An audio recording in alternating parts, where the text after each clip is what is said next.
So this is the first video I've done for quite a while, more than 2 months actually, and I thought I'd just return to an old favourite theme on this channel. The 2025-26 season is not long to start, and as I usually do, I'm going through some of the most interesting kits of the season and redesigning them. So I picked out 5: Barcelona's away kit, Bayern Munich's home kit, Juventus's away kit, Werder Bremen's third kit and West Ham's home kit, all of which have some interesting features that set them apart from normal kits.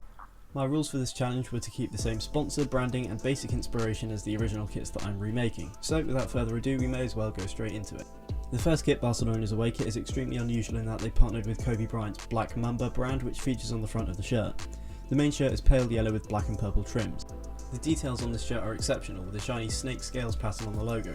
For my version of the kit I basically went with the same basic idea, but I added the one thing that, in my opinion, the original kit was missing: some kind of graphic. I wasn't very imaginative with that part, I basically just added this cool subtle snake scales effect across the front and sleeves of the shirt. The kit also has a polo collar with basically the same effect as on the original kit, with a purple trim in the middle.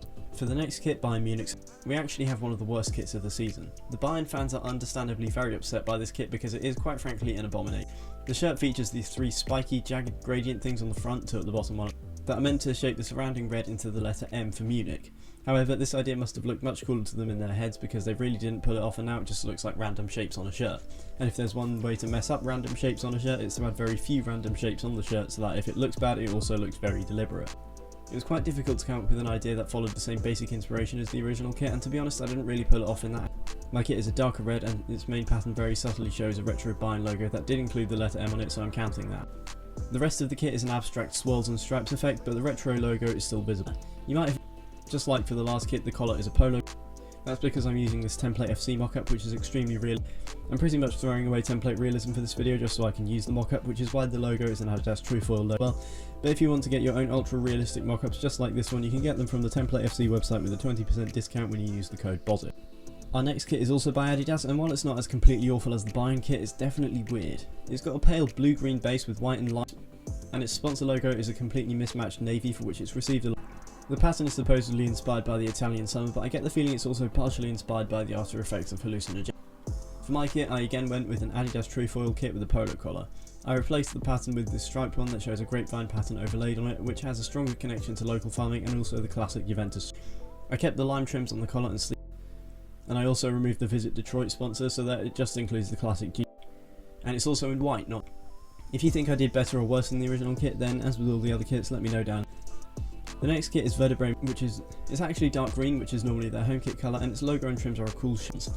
The bottom of the kit fades into this lighter shade of mint green, and overall this kit looks extremely stylish. It's already become one of the highest rated kits.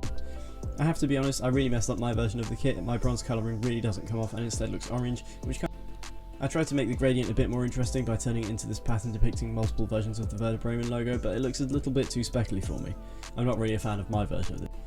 Finally, we're on to West Ham's home kit. This has received a lot of hate because they've again lost their tradition of blue sleeves with a claret base. Instead, the kit is just plain claret with pale blue stripes on the collar sleeve cuffs.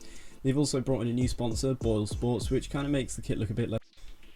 The small blue side panels just make it look tacky, like the kind of kit a non-league team might get, basically just a recoloured template with some details on the collar. For my version of the kit, I created this detailed pattern which depicts famous London landmarks like the Gherkin, Buckingham Palace and St Paul's Cathedral, as well as West Ham Stadium and a house. This is all subtly overlaid on top of the classic. I also had to go without the blue sleeves so I could stay true to the theme, but I kept the idea of the trims. You have to say they look better. Let me know whether you think I made West Ham's kit better or worse down in the comment. So yeah, that's all for this video. If this one gets enough traction, I might well make a part 2 at some point. This season seems to be full of interesting designs. Don't forget, if you want 20% off any Template FC product, feel free to use the code BOZIF at templatefc.com. I'm hopefully going to be producing videos more often soon. I'm not 100% sure on that, especially with the work I'm doing for the Kit Creator official channel, but hopefully I'll be able to keep this channel going on a basis. So thanks for watching, and I'll see you.